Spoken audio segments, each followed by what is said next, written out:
Hi there. Greetings, salutations. This is the first time of the 170 plus times that we've done this that we actually did that perfectly timed to come right out of the break as if we were expecting to begin the show. My name is Jake Query, and that's the usually unprepared Derek Schultz. And we are rolling along very smoothly here on this, the Query and Schultz podcast and television show on the ISC Sports Network. Podcast, television show, pop culture event. Okay. Weekly. Right. Yes, we're phenomenon. We're the Taylor Swift of podcasts. Is that what you're saying? Yeah. I'm actually kind of getting to the point now where originally I was tired of the people complaining about Taylor Swift. Now I'm tired of the people defending it. Okay. I have a theory here, Derek. You ready? Yeah. I've been trying to say this forever, and it's really hard because people that are Taylor Swift fans get really defensive, which I get. It's cool. All I've been trying to say about her is this. In 1983, Madonna was like breaking through, and she was kind of like this sex figure and like controversial, but no one could deny her talent, right? But there was like an edge about her. Pat Benatar was like this kind of iconoclast, like angry rock, and everybody knew of her and liked her music, but there was a little bit of an edge to her, okay? Christina Aguilera, Britney Spears, they all had like an edge or a controversy or a side of them that, you know, whatever.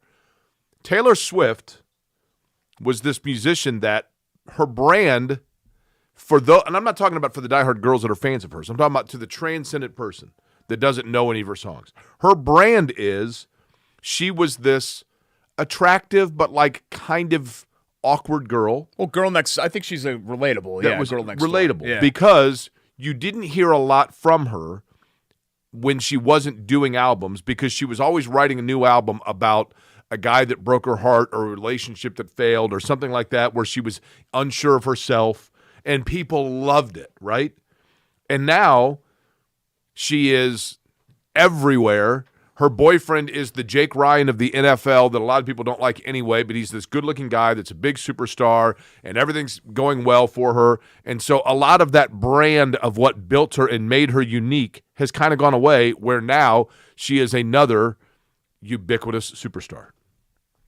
And so what made her unique is now actually kind of making her more ordinary in the world of pop culture. She's been a star for years and years, and I don't really know when we woke up and suddenly she became like this phenomenon. Right. But she's a phenomenon now, and I think the concert tour probably played into that. The fact that she took ownership of her music and re-released all this stuff after getting into that dispute. I'm getting all of this from Ashley, by the way, but I've learned a lot about what she's done. I think it's become like an empowerment thing. But I guess what I'm saying is this, and I mean none of this is a knock on her. I think she's a wonderful talent. Yeah. I don't listen to her music, but when I hear it's great, and I think it's great that dads can take their daughter to see her. All that's wonderful.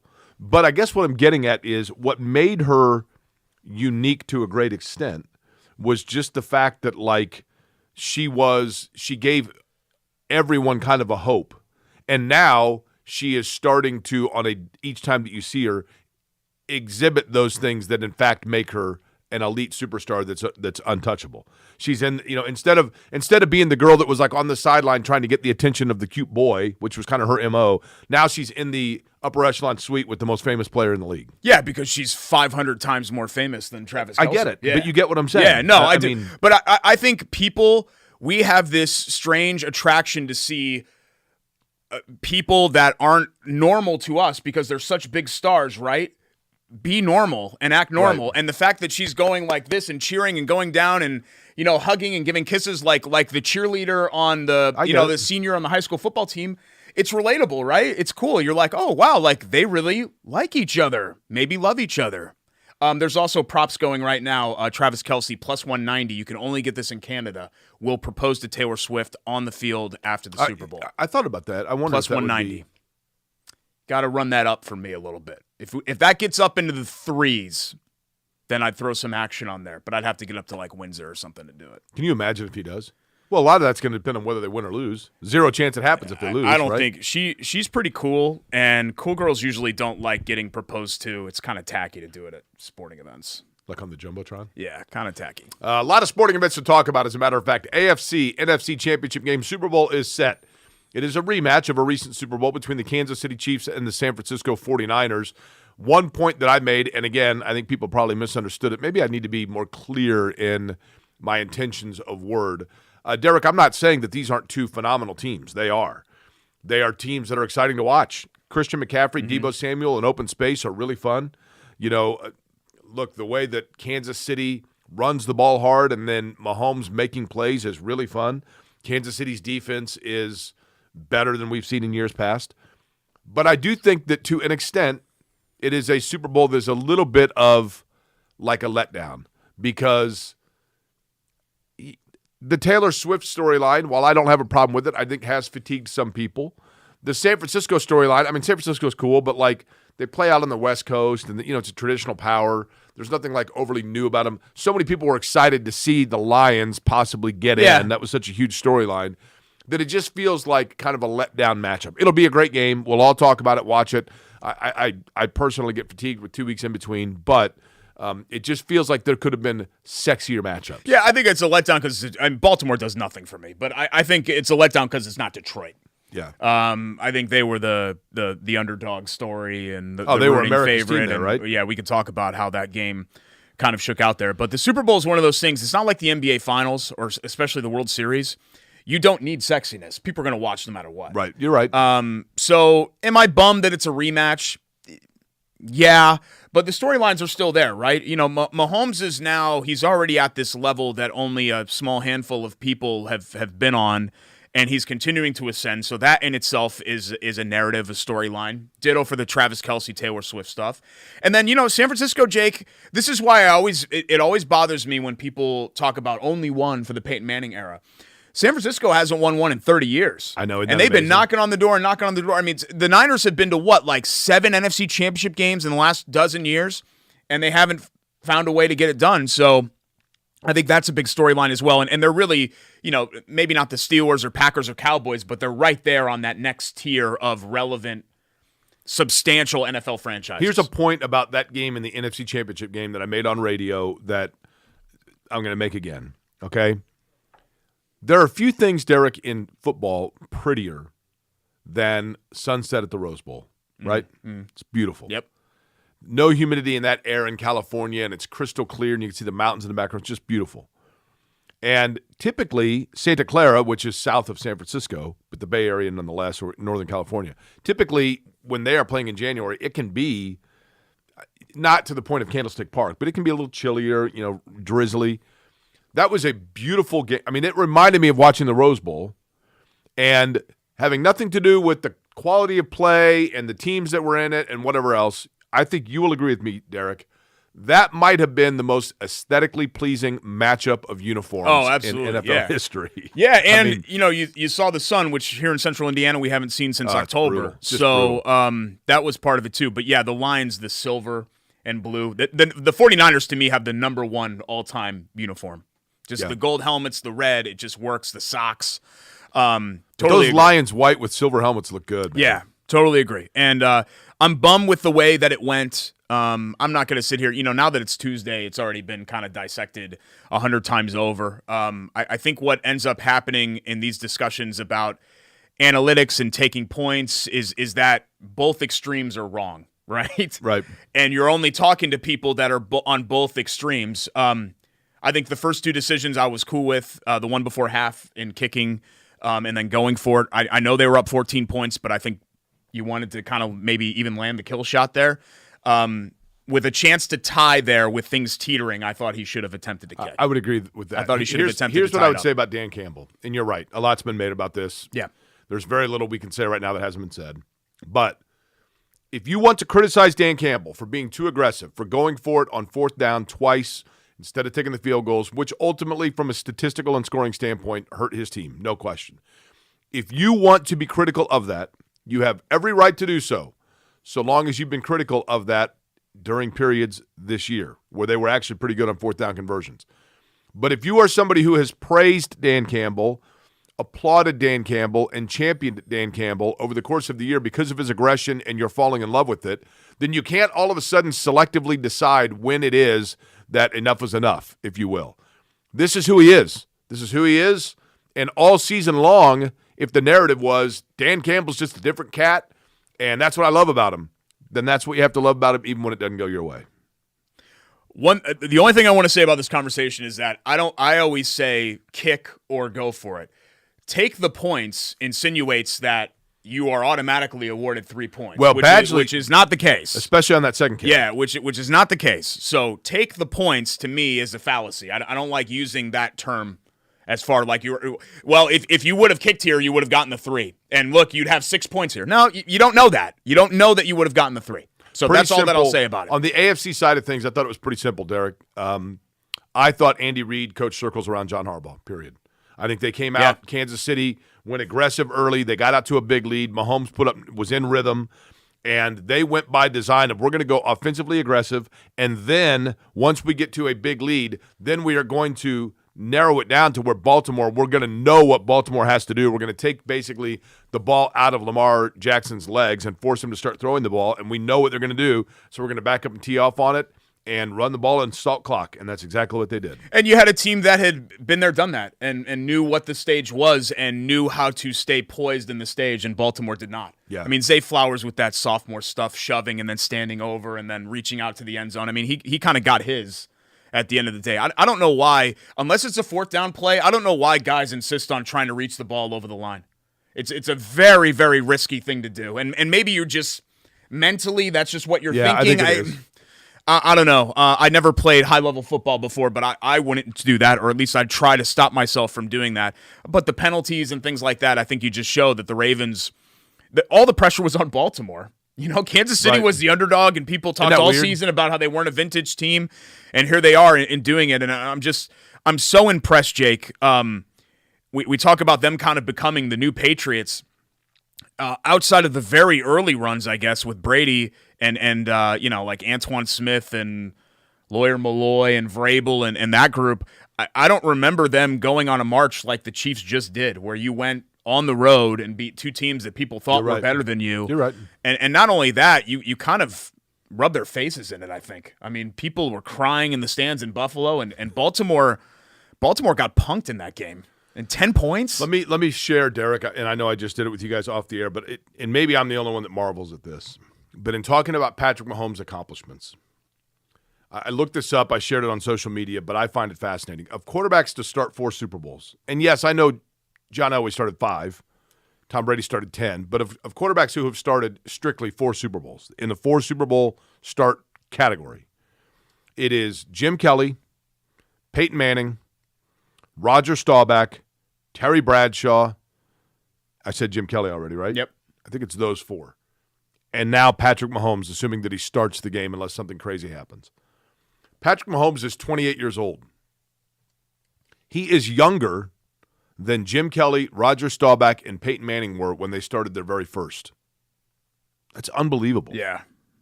I mean, think about that. Peyton Manning was 29 years old before he made a Super Bowl. And in one of the greatest careers in the history of football, he made 4 of them. This guy is 28 and has already made 4.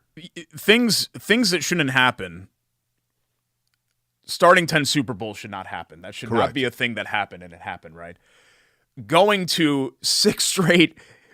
I saw this stat. I think it might have come from Nick Yeoman, or maybe it was being repeated by him and elsewhere. Patrick Mahomes has reached the end of regulation in all 6 starting years of the AFC Championship game, because it's been 6 straight AFC Championship games, and the 2 losses were in overtime. That shouldn't happen. Right. That should not happen to a quarterback where you start your career with 4 Super Bowl appearances in 6 years and 6 AFC Championship games, and it's happening. And I thought for a long time that this Brady Patriots thing was going to break the NFL conversation because it's an anomaly. And now you're seeing an anomaly follow an anomaly. You're right. And I feel bad for guys like Josh Allen and Lamar Jackson, because legacies are on the line here, right? And how we talk about Allen and Mahomes and these guys who are great players, like Lamar Jackson is a 2-time MVP. You know how rare that is to win 2 of them? They're going to be broken because Mahomes and Brady are just, they're outliers. It's crazy what they've done. Which are you rooting for? I'm kind of leaning all into the whole Kansas Swiftie Chiefs dealio. I have one of my best friends from high school, Hoffbauer, is a UConn grad. I've never heard you mention him. Mike Hoffbauer. Never heard you mention him. Okay, well, I just did. Is he the fellow that was the mascot? You've never met him before. He lives in New York, and Yeah, I can't He think wasn't of, the mascot, He didn't right? come out here. He wouldn't. No, that's McKeel. McKeel was a UConn grad So and the mascot. Hoffmeister's his name? No, Hofbauer. Hofbauer. Hofbauer. And Schultz. It was a natural friendship. UConn grad, 80s frontrunner kid, Niners fan, but the biggest Niners fan that I know. And generally speaking, in these matchups, when I don't care, I root for the people who I love in my life not to be happier than me. So he's already had the championship with UConn winning, and he's kind of mouthy about it. I don't want him to also have the Niners championship. Who's his NBA team? Lakers. And who's his Major League Baseball team? Yankees. Yeah, this guy's, I don't know this Hoffmeister. What's his name? Hofbauer? Hofbauer, yeah. I don't know Hofbauer. I think he's a fictional character. No, he's 100% real. But I hate him. Yeah. Right? Is that weird to say? Because like he's one of my closest. I love. Why Mike was he Hofbauer. not? I really do. I don't want him to experience joy. If he grew up in with the New sports York teams. area, why is he not a fan of the Jets or Giants? Did he just have to be different? Yeah. In that case, I kind of get it. I grew up with Cowboys and Niners fans just because those. How's were the he a prominent Lakers and not a teams Knicks fan? When we were a kid. I don't know. I don't know. I don't know the origin story there. The Niners, it was Jerry Rice. Jerry Rice is his all-time favorite player. He loves Jerry Rice. Yeah. But I don't know about the Lakers. It's understandable. Yeah. You're going to see a lot more of that now. I mean, hell, my kid is a Cleveland Browns, Phoenix Suns fan. So, do you think he'll stay with those? I don't know. Speaking of the Probably Phoenix not. Suns, they were part of an incredible run for the Pacers that they're on right now. By the time, of course, this airs, they will be playing in Boston, taking on the Celtics. Please don't watch that game until after you've enjoyed this program. But it was a great weekend for the Pacers. We'll take a look at that. But before we do so, that ties into our Love That Play. Love-HVAC.com is the website for Love Heating and Air, 317-353-2141. Of course, the good guys at Love Heating and Air, always taking care of their customers with 24-hour on-call maintenance, fabulous product in terms of their furnaces or air conditioning, humidity control, whatever it might be in your house. They are there for you, serving Marion County and all the donut counties throughout central Indiana. Older homes in Meridian Kessler, one of their areas of specialty. But great product and absolutely wonderful people that will come into your home. Shannon had him come out. She said, oh, man, the guy was so nice. He was, totally on the ball and professional. That's what you get from Love Heating and Air. And they bring you each and every weekend our favorite Love That Play, our favorite play of the week. Derek, for me, I've got to go with Obi Toppin. With Which one? Well, good question. The game against Phoenix, which we'll talk about here in just a minute, but that was a game where Phoenix seemed in control. Devin Booker scoring a franchise record by that I mean the most the Pacers have ever allowed in a game in Indianapolis, ABA or NBA, with 62 points. And in the end, the Pacers had not one but two, but three. Obi Toppin could have been there instead of Charles Smith for your New York Knicks. Might have been a different story. On the putback to put it in off the glass. Deeply. And Booker then falls down. Pacers win the game. But Obi Toppin also had a between-the-legs breakaway dunk in that game. He was sensational. He is my nominee for Love That Play. Sorry, I need to emotionally recover from that. That cuts me deeply. Charles Smith, Game 5, 93 Eastern Conference Finals, is 15 times worse than 8 points, 9 seconds. Because of the stakes of that. That was a game one and all of that. That was, that was heartbreaking. I went NFL. Could have easily gone Obi, and I was at that game too. And what an atmosphere. Oh, my God. That was non-playoff division. I've been to, 100 Pacers games probably, and that was about as good of an atmosphere that I can ever remember. I thought the play that changed the game was not Dan Campbell, not the fourth down drop when they were up 14. Ayuk catching the ball off the Lion defensive back's face mask to set up that touchdown to kind of start that whole avalanche. It changed the game. It changed the whole vibe. I think the Niners and the whole stadium was really on edge. And, those are the kind of things that I think really are the game-changing moments. It's one thing to fumble a ball or miss a kick or have a coach do something stupid on fourth down. The other team still has to do something with that. You know what I mean? Like they have to make a play, and they made a play, and it was kind of all she wrote after that. I know the Lions scored a garbage time touchdown, but really the game was effectively over once that what was it 27 unanswered point run happened. Do you think NFL helmets, like that picture we just had up? Yeah. Do you think NFL helmets come just like small, medium, large, extra large, or like is this obviously they have to be custom made to the guy's head, right? So is that like a hat size? Like, is he like, I need a 7 I'm and an sure 8? they have like a stock size, but then they adjust it based on each person's head, I would think. So a stock size, like small, medium, large. Here's a large helmet, but here, you try it on, and then we'll fit it around your head, I would think. I mean, I don't know. I would think. They don't just throw guys in small, medium, or large, though. I mean, that's what you do like when you go to Imro Sporting Goods when you were a kid at the Y, and you get like, This may surprise you. That helmet stuff was always very difficult for me. Because my head's not like wide as much as it is long. Somebody, I posted a like picture. When you go from side to side, it's Hold very. on. I should send this to Rake so we can get a picture up. We went to Hopcat for the last night of Hopcat. I saw it. It's too bad. And I posted a picture, and somebody said, "You have the largest head I've ever seen." And you're like, "Do you see my co-host Tuesday night, 7:30 every week?" The angle probably was favoring their theory. I looked a little Peyton Manning-ish. Yeah, but and your head's not as fat to your body as mine is to mine. I mean, I have a gigantic head because I'm smaller. If I was 6'1", maybe it wouldn't matter, but I'm smaller, and there's only so much upper body muscle that can kind of make up for it. I'm going to send this picture to Greg so we can get it up behind us, and you can assess my head size. Okay. We can do that next. We'll do that. How about when we come back? We still have our Hoagie and Hero of the Week to get to. Pacers staying hot without Haliburton, but it sounds like the Haliburton part at least, is about to change. Hopefully the hot part doesn't. We'll talk basketball when we come back. It's Query and Schultz presented by Bailey & Wood Financial Group here on the ISC Sports Network.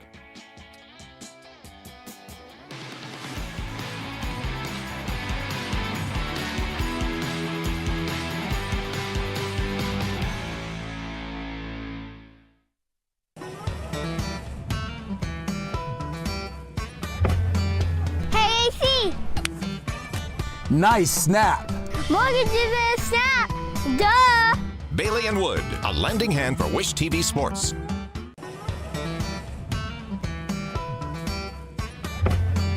Hey, AC. Nice snap. Mortgage is a snap. Duh. Bailey & Wood, a lending hand for Wish TV Sports. Welcome back. Bailey & Wood presents Query and Schultz. ISC Sports Network alongside Jake Query. I'm Derek Schultz. Thanks so much for joining us today. Two big heads, right? Isn't that That's the right. name of a different podcast? I don't want to talk about it. BAWFG.com, 855-350-HOME for our friends at Bailey & Wood Financial Group. Mike Wood, his daughter Bailey, Chad Terhune, the rest of the team over there at B&W will take care of you, whether you're looking to refinance your mortgage. Interest rates starting to go down a little bit. Housing market, apparently, projections say, going to be hot, especially in Indy. So 2024, if you're in the market for a home, get pre-approved for your mortgage now with Bailey & Wood Financial Group. 855-350-HOME. And know that some of that money's probably staying philanthropically in Central Indiana. A lot of it does. One more time on the website. BAWFG.com.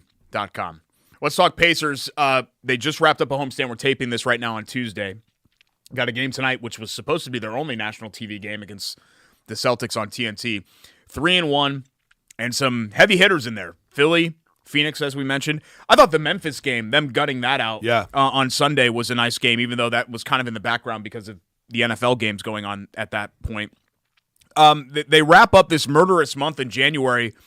They're 10-6 through a 16-game stretch. And without Haliburton for a lot of that, right? Yeah, they included 11 teams. They played Milwaukee twice there. They played Denver twice. They played Phoenix twice. 9 games left until the All-Star break here. I heard Rick Carlisle say this morning on your former show, The Wake Up Call with Kevin and Andy, that they're expecting Haliburton to play. So this would be a nice little finishing stretch to carry some pizzazz into the All-Star break, which, of course, is being hosted right here in Indianapolis. Tyrese Haliburton, of course, a starter in the All-Star game. You might have just mentioned that. But I never knew, by the way, I never knew that Reggie Miller started an All-Star game, and he started the year that Jordan was gone, 95. Yeah, that makes sense, right? Yeah. So your starters for the Pacers, historically, Reggie. Yep. Jermaine. Yep. Paul George. Yeah. Haliburton. Yeah, that's it. Yeah. I had thought that maybe Hibbert did one of those years, but I think it was always like Dwight Howard or something. That's probably right. But, the thing about the Pacers, Derek, I thought this was interesting. Yesterday on the radio show that I do, I'll do a shameless plug here. That's, by the way, from noon to 3, Query & Company on 93.5 and 107.5 The Fan, where both you and Greg obviously appear on the radio station regularly as well. Yeah, it's a decent show. Well, thank you. We have Miles Turner on, and I asked Miles Turner, I said, what % of the time are you running called set plays in the NBA? Now, I thought, what did you think the number would be?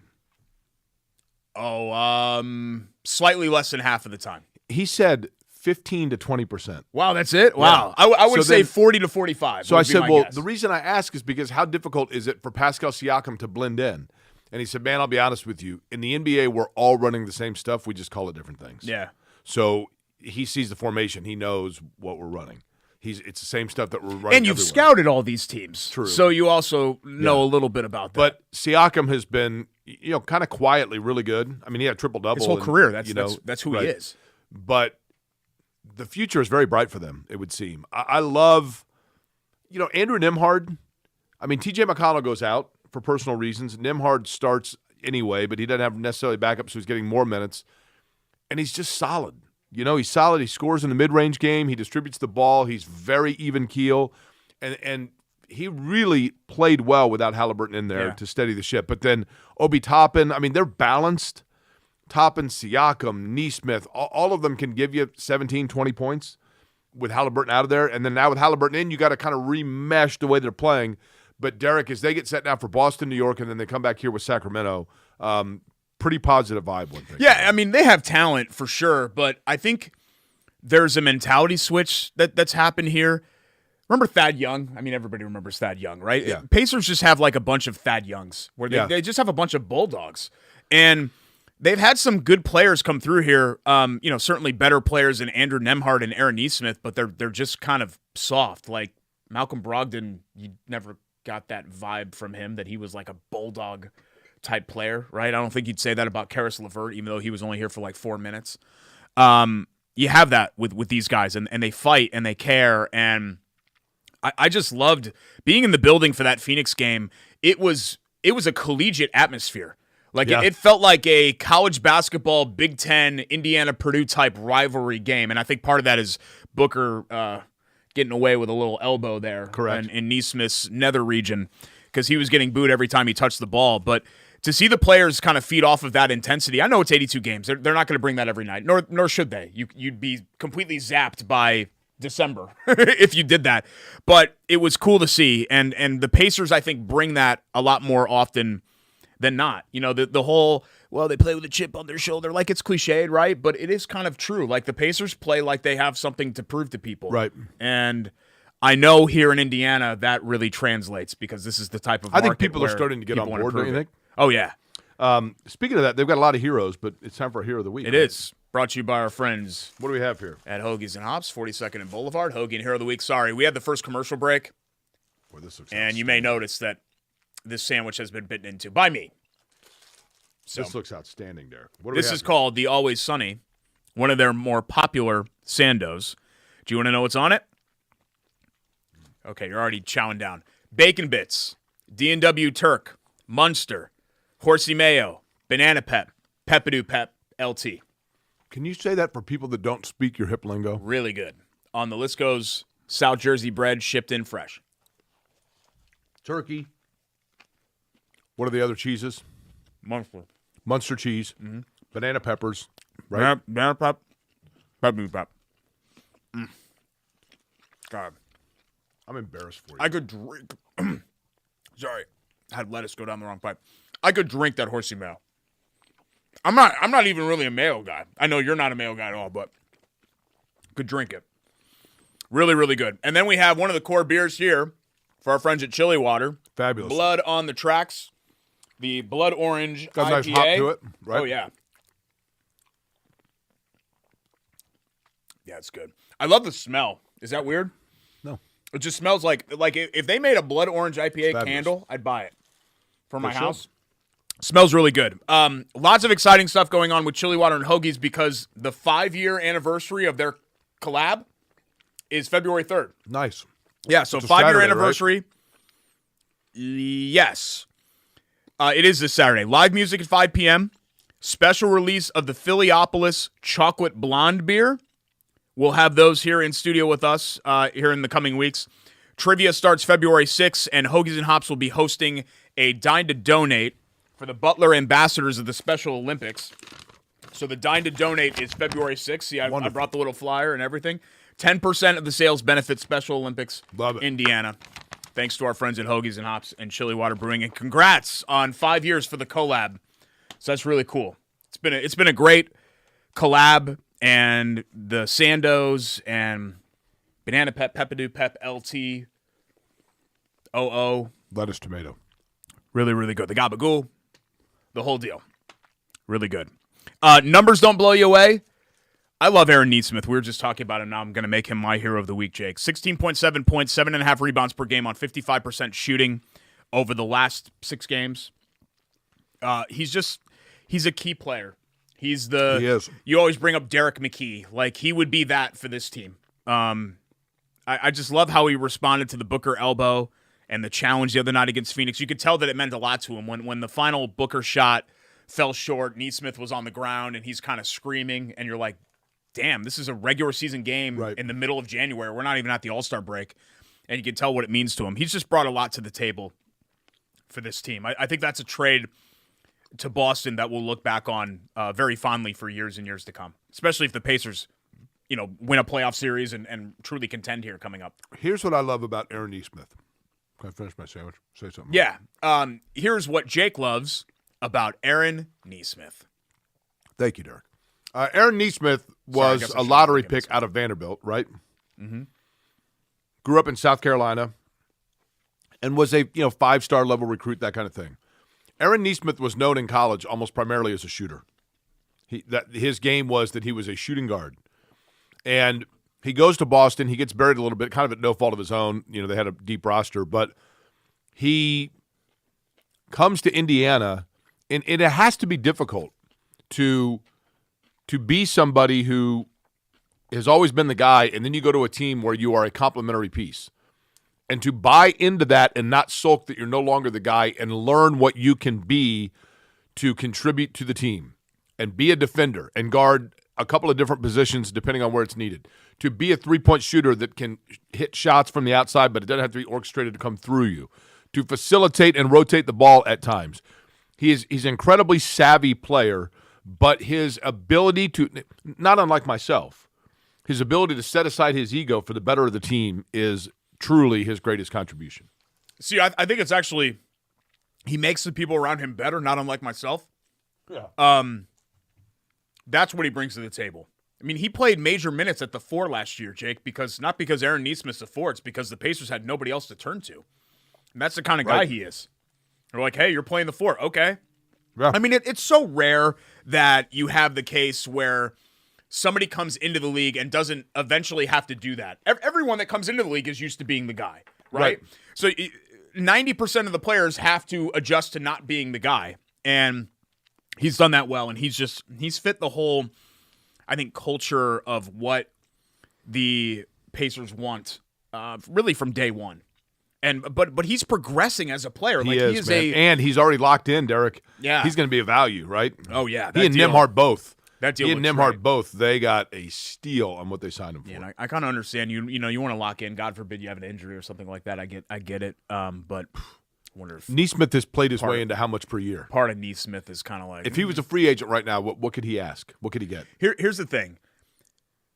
People have their numbers warped. Any really useful starting level player, you start at $15 million a year. Like, that's where we are in the NBA right now. I know, right? And his contract is not that. 12, I think. Yeah, I think it's. I thought it was 11. By the way, do we have the photo of my head? I want you to assess the size of my head, Derek. Yeah, it's 11. It's 3 years, 33 for Neesmith. What do you think here? No, I think I didn't think that you had a big head. I mean, you're much taller than Shannon, so you're bigger than her just in general. Now, I got several comments, I should say. 2 things here. Number 1, many people said that I outkicked my coverage. Is that why you wanted to show the picture to show Shannon? Well, because people already know that. Yeah.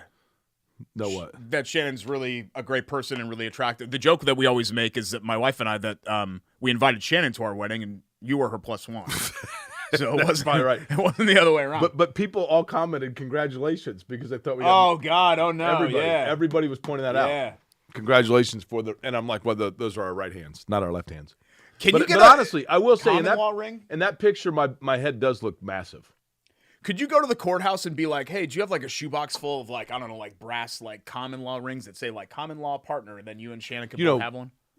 Jimmy Cook has a Chiefs ring that he wears on his wedding hand. Teach their own. We love Jimmy. Jimmy, if you're not watching this, so it's okay. But teach their own. This is good beer. I know. It's excellent. We'll come back, talk college hoop. Big week coming up This here tastes like college hops right here. for Purdue. And gee golly, Indiana fought awfully hard against Illinois. And they were real Derek, close. I saw somebody that actually sent out a tweet. I mean, somebody who covers Indiana that was like, the kids really did play hard. And I'm like, come on, Is man. that where we are, man? They're making $200K a year. It's time to put those Is that where sentiments we to bed. are? We'll talk about that. And plus an awesome atmosphere at Hinkle and an important win for Butler as well when we come back. It's Query and Schultz presented by Bailey & Wood on the ISC Sports Network.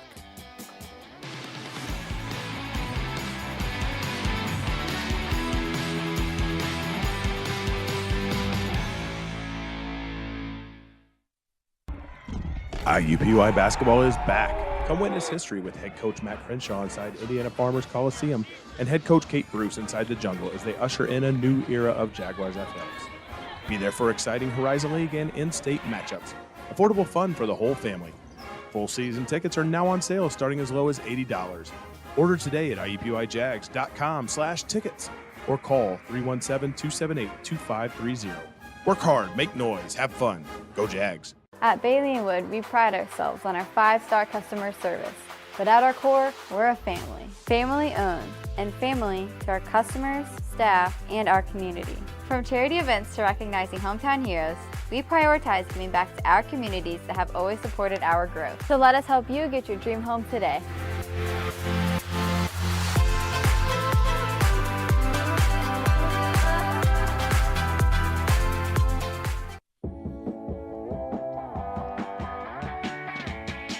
Rolling right along here, it's Bailey & Wood presents Query and Schultz.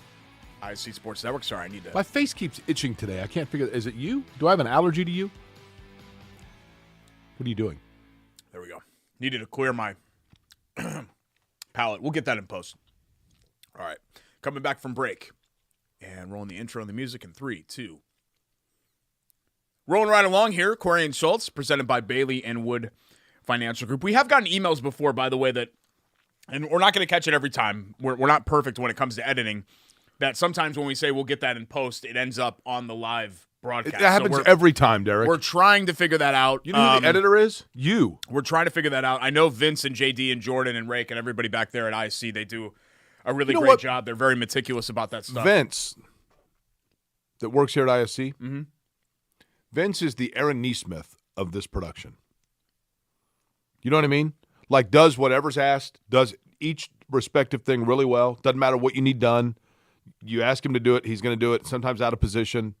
Excellent at what he does. he's kind of become Hallie in a way. He runs point, right? Fair. I mean, he's the one he presses the buttons that make sure that this even happens. Who's running the I'm trying to think of what the Chiron Pacers analogy would be. Well, it's Rake. But who would Rake be on the show? I'd say Derek McKee in his later years because You everybody use Derek knows McKee for everybody. Well, but, okay. Rakestraw is, I mean, okay, he's no longer on the Pacers bench. He's Calbert Chaney, right? He's there as a supporting cast member, but everybody knows he could go out there and do it just as well as the guys on the floor. Yeah, so Chaney, let's give him Neesmith. Fine, we'll give Vince Neesmith. Reggie, Jeff Foster. Who's Jordan? Who would Jordan be? Jordan Shue. Oh, you mean Michael? No, all Pacers. So I'd be Reggie, you'd be Jeff Foster, No. Neesmith. No. Jordan is Foster because Foster's the dirty work guy. Jordan's like hauling stuff around. He's setting stuff up. He's, Star of the show, so Reggie, Hall of Famer. Jeff Foster's just been around for a while, and you're like, oh, cool, he's still on the team. Chris Mullen. And then Chris Mullen. I'll be Chris Mullen. Chris Mullen made the Hall of Fame. Yeah, I know. Chris Mullen, late Pacers Chris Mullen. Yeah, that's fine. Where he's still around, and you're like, that guy? Yeah, but you're like, man, he's there because he's and still like looks every smooth. like fifth game he'll make a shot. That's And you're fine. like, all right, That's fine. cool. Bad haircut. So yeah, actually, Mullen fits. Mullen fits a little bit. We with got. that. You're missing one more, right? Who? Who did you mention? Oh, JD. Yeah, Jalen Rose. How old are the ball kids? They're like 13, 14, right? Scott like Agnes. One of JD's the Scott Agnes of the group. Scott's like 30 now. I still think of Scott as a kid, but he's been in the game for a long time now. Let's talk college basketball. Purdue destroys Michigan. They survive Rutgers. That's a tough game. Hey, that was a big game. Zach Edey said, like, look, this is one I want to get, and they got it. They had never won there. The senior class had never won at Rutgers, and they found a way. I think it's a game that the team the last 3 years loses. Is that a stretch for me to say that? No, I think that's fair. I think they've gotten to the point where they survive. Braden Smith has turned into Mr. Reliable for them. And, look, and they've got other guys, too. Jones is playing really well for Lance them. Jones has added a whole new dimension. Totally. I They've think. got it tough. going on. I mean, let's put it that way. Rutgers can't score. It's not a good basketball team, but they can muck it up, and they mucked it up a lot, and that was a 4-point game at about the 3-minute mark, and Purdue just made plays down the stretch and found a way to win. Big week for them. Northwestern at Mackey on Wednesday, and then at Wisconsin on Sunday, and they probably have to have both, honestly, if they're going to win the Big Ten. Indiana, I know we were being sarcastic about it. They did actually play well. They were a 15-point dog at Illinois and had their chances, but they missed 10 free throws. They didn't make a single three-pointer for the first time in a game since 2010, which is crazy to think about.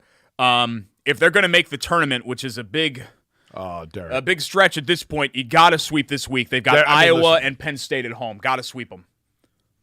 Indiana's chances right now of making the tournament are about the same as you going to prom with Katie Koleski because you got assigned as a lab partner. Sure, there's an opportunity there to get some headway, but everybody knows it ain't going to happen, right? Yeah, because I became famous late. So I was a late bloomer when it came to Do you know what these players have in common? I'm going to name the player, you tell me the school. Okay. Greg Kelser, Michigan State. Trace Jackson Davis. IU. Herb Williams. Ohio State? Correct. Joe Barry Carroll. Purdue? Joe Barry Carroll. Correct. Great guest. We had him on the show, by the way. Yeah, we did. Nice Ethan guy. Happ. Wisconsin? Zach Edey. Purdue. Those are the only 6 players in Big Ten history to record 2,000 points and 1,000 rebounds in their career. Yeah. I mean, that's obviously a rare company he's worked his way into and become just an elite level, unstoppable force. Yeah, and I didn't even think that he was that great in the Rutgers game, but at this point, the baseline for him is like 20 and 10. What is so good about Purdue now is that in the games where you're in fact correct, if he's not that great, they, unlike last year, do have definitive guys that are willing to step up and take over. Well, yeah, look at Lance Jones. Lance Jones, I think, was 1 of 10 from the field. I think he was 0 of 6 or 0 of 7 from three-point range. But he stole a rebound from Rutgers. It was a 6-point game at that point and got fouled. And that's a huge play. Like it's 2.5 minutes left. You're stealing a possession. He just kind of stays with it. He makes himself useful in other areas, even when the shot isn't falling. And I think that was part of the problem with Purdue in past years when, somebody like Lawyer, and not to pick on Lawyer, even though a lot of people have picked on Lawyer, when the shots aren't falling for him, it's tough to find other areas where he can impact the game. JD is actually Fletcher Lawyer. And Lance Jones, he does kind of look like him. Yeah, kind of that baby face and all of that. But, we'll see. The proof is in the pudding, right? Purdue's got to show us this year. Hey, how about, by the way, they're right there. While we're talking college basketball, and again, I want to thank IUPUI for having us out, letting us enjoy the game at the Coliseum. Greg hooked us up, but it was a lot of fun going out last week and watching that game. But how about, Derek? I went, my buddy Byron and I, just on a random Wednesday night, drove over hour and a half, got dinner, and then went and watched Indiana State. Yeah. Tell you what, man. What Indiana State right now, that is a team that is going to – they probably are playing their way into an assured NCAA tournament bid so long as they don't completely collapse, even without winning the MoVal. They may turn that into a multi-bid league. But Indiana State, if they get in the tournament, they could be – I'm not kidding you. The Indiana State Sycamores and the way that they play and the balance of their offense and going through the middle and then kicking it outside to multiple shooters, spacing the floor, Indiana State is absolutely a team that could stun somebody and become a Sweet 16 Cinderella in the NCAA tournament. Yeah, I mean, you see like 11 seeds make the second weekend all the time, and that's what they scream to me. The margin for error is 0, so they don't have a lot of chances for quality wins, but they can't afford. They were life and death with UIC in their previous game. You can't afford to lose to teams like that. But season sweep of Bradley, they've got Drake at home on Saturday with a chance to avenge their lone conference loss and really be in the driver's seat in the MoVal. So, yeah, they could take a real stranglehold of the league here. And let me tell you something, that's a great little arena. I mean, they've redone it. Sellout crowd, yeah. And I understand why. It's a cool arena. Yeah, the last time they had a sellout crowd was for the 30th anniversary of the 79 team. So really, you'd probably have to go back let me think. 2009? a long way. Yeah. Or 40th anniversary, sorry. 2019? Yeah. Okay. Yeah, 40th. Because it was less than 5 years ago that they had it. Okay. But, yeah, good for Indiana State. And good for Butler. They came behind twice to beat Villanova. DJ Davis had a great game. And what an atmosphere at Hinkle. They've got at Creighton, at UConn, their next 2 games. So Creighton's been a house of horrors for them. Have you been over to Hinkle UConn's yet? UConn. Not this season, but I am planning to go. All right. Now, your buddy Patrick Ewing's no longer at Georgetown, right? No. Didn't go well, right? No, the program is broken. That has nothing to do with Patrick. And Ed Cooley's kind of going through it right now. Yeah. He's a good coach, though. He is a good coach. If he can't fix it, then nobody can. Yeah, that's But you right. wonder about some of these programs. I mean, Georgetown has been far more recently relevant than DePaul, but you wonder about some of these programs that you're just like, are they ever coming back?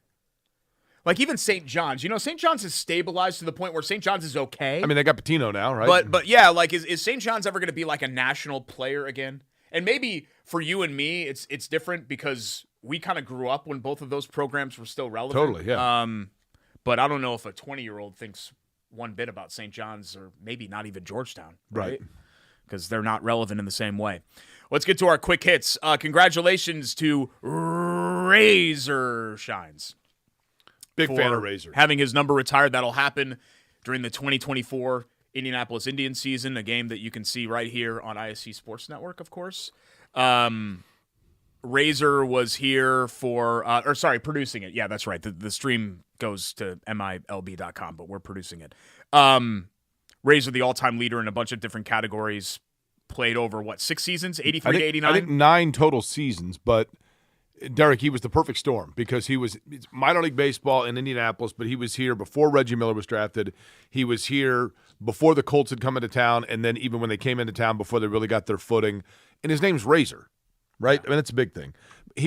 Let me tell you, as a kid that grew up in Indianapolis in the 80s, Razor Shines was at the Knothole Gang clinics. He was at schools. He was at high school games doing clinics. So he was always around, and that's, I think, part of the great lure and lore of Razor Shines.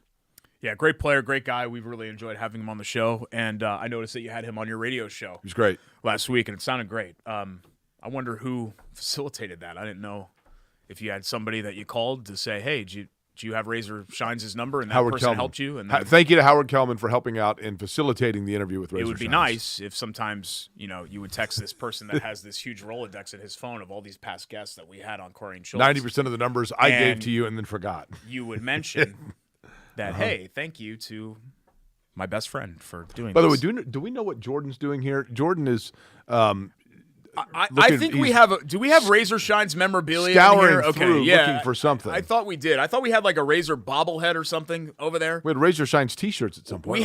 We have so much swag though. I don't know if I stole that. I might have stolen that. This is our swag. You guys can't see it because it's behind the cameras, but we have a swag shelf, swag shelves over here, and it's impossible to find anything in there because it's all the stuff from over the years. I mean, we've been doing this show 4 years on ISC.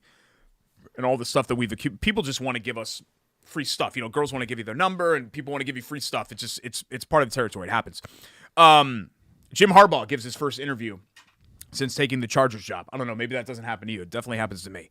The Jim Harbaugh gives interviews? No, Harbaugh said that he and his family were torn about returning to the NFL. Played quarterback for 14 seasons, including a couple here in Indianapolis and with the Chargers. That was where he finished his career. This from Harbaugh, quote, I love Michigan, but I love the NFL too. There's no Lombardi in college football. I've got so many sands left in the hourglass, and I want to take a crack at that. Completely understandable. Yeah, I get it. Completely understandable, and I think he'll do well. IU has a 5-star quarterback on campus coming up this week. Julian Lewis, who is a Georgia high school blue-chip quarterback, set to visit Alabama Friday, Georgia Saturday, and Indiana Sunday. Just making that list is pretty good. He's a USC commitment. Hang a banner for that. He's rated the second best quarterback in the 2025 class and the 8th best player overall. It was a thought that he might flip to Alabama once they hired Kalen DeBoer, but apparently that's still up in the air. So he is technically a soft commit to USC, but looking around. What is his connection to Indiana? Just Signetti? Yeah, I guess it's just Coach Sig. Okay. Pretty good getting him on campus. A woman cruising with a full-grown lion in her car ends up getting arrested. She has been taken into custody after a video went viral of a lion riding in the turning into Mike backseat of her Tyson? Bentley convertible cruising through a Thai resort town. The video posted last month, it showed a lion cub, not a fully grown lion, a lion cub sitting in the backseat with the convertible's top open, so enjoying the open air, as the luxury car drives past astonished onlookers. This week, the country's Central Investigation Bureau announced that the woman that owns the lion has been charged with illegal wild animal possession, facing up to a year in prison, maximum fine of $3,000. Local media reports indicate it is not illegal to privately own a lion in Thailand. You can do that if you want just can't to. drive around with them? But she failed to follow the proper government procedures and paperwork to acquire and register said exotic animal. Here's the thing. She said she had done that. They determined she was lying. All right. We'll get that in post. 3, 2, 1. Okay.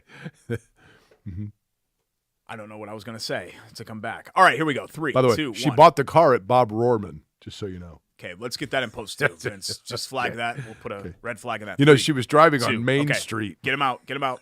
Any more? I'm just You saying. You're deep down, you're proud of those, aren't you? We'll come back. 3, 2, 1. We'll come back here on Corey and Schultz and conclude what has been a error-free show. Do you know what street she was driving on in Corey Bloomington? and Schultz, ISC Sports Feline. Network. Wrap the music here, Vince. Thank you.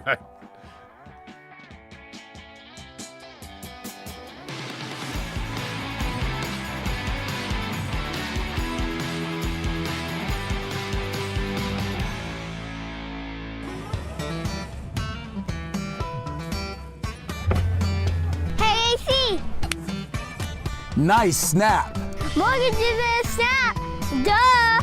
Bailey and Wood, a lending hand for Wish TV Sports.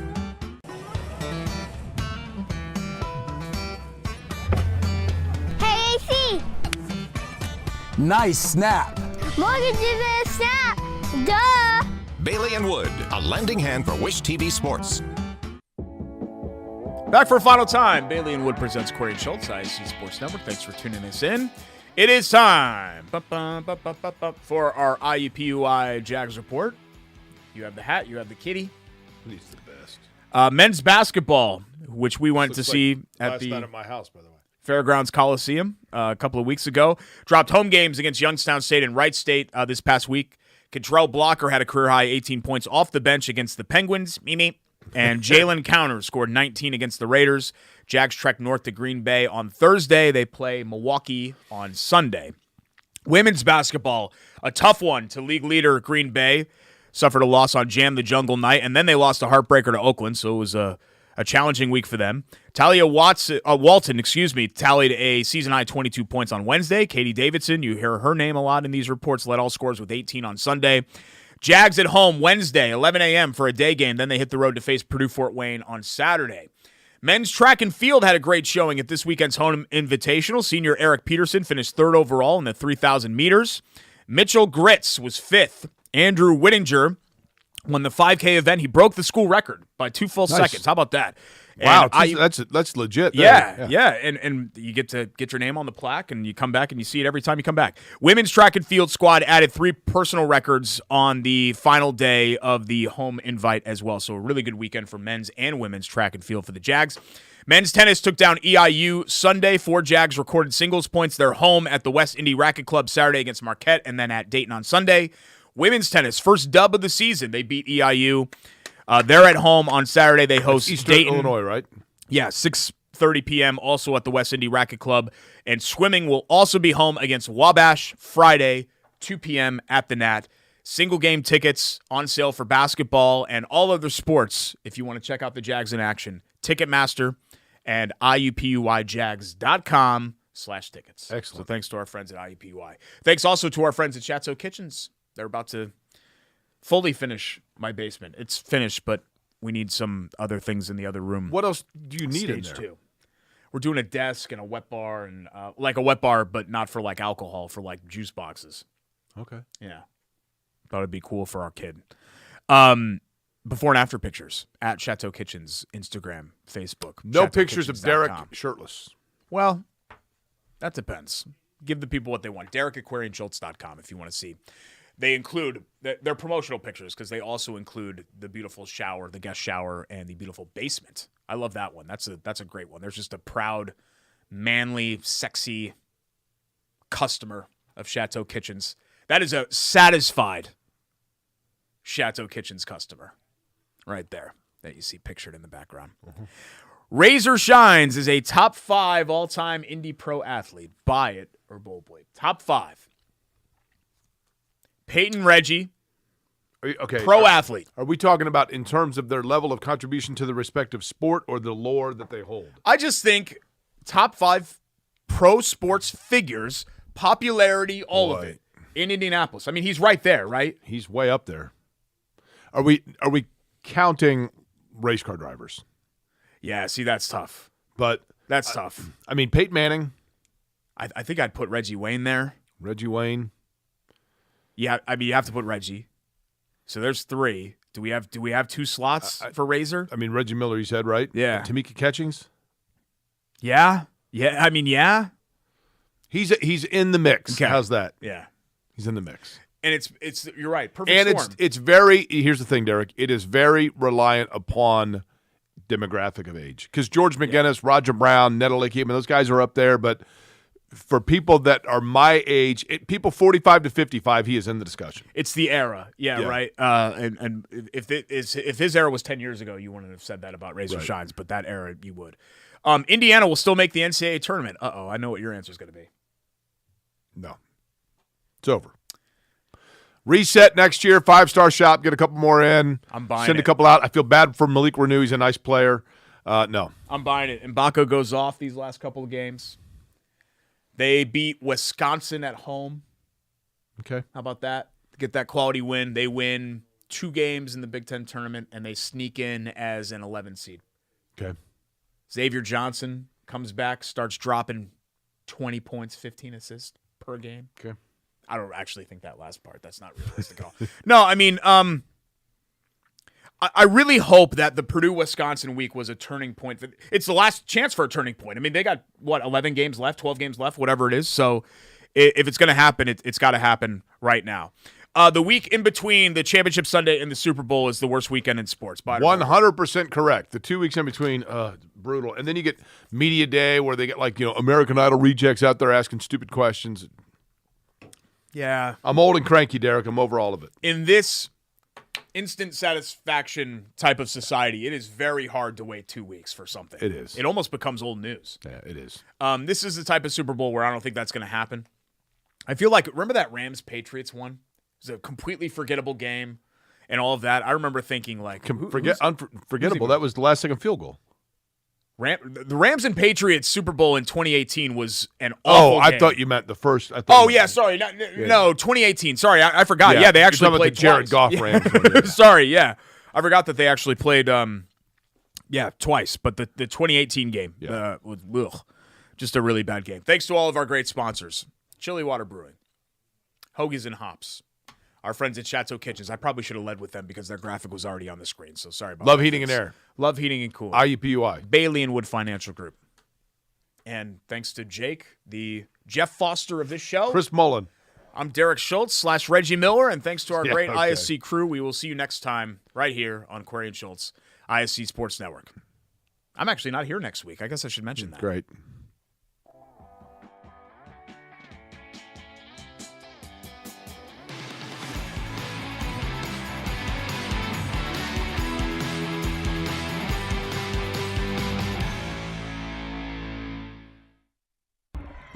IUPUI basketball is back. Come witness history with head coach Matt Crenshaw inside Indiana Farmers Coliseum and head coach Kate Bruce inside the Jungle as they usher in a new era of Jaguars athletics.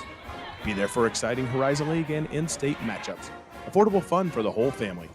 Full season tickets are now on sale starting as low as $80. Order today at IUPUIJags.com/tickets or call 317-278-2530. Work hard, make noise, have fun. Go Jags. At Bailey & Wood, we pride ourselves on our 5-star customer service. But at our core, we're a family. Family owned, and family to our customers, staff, and our community. From charity events to recognizing hometown heroes, we prioritize giving back to our communities that have always supported our growth. So let us help you get your dream home today.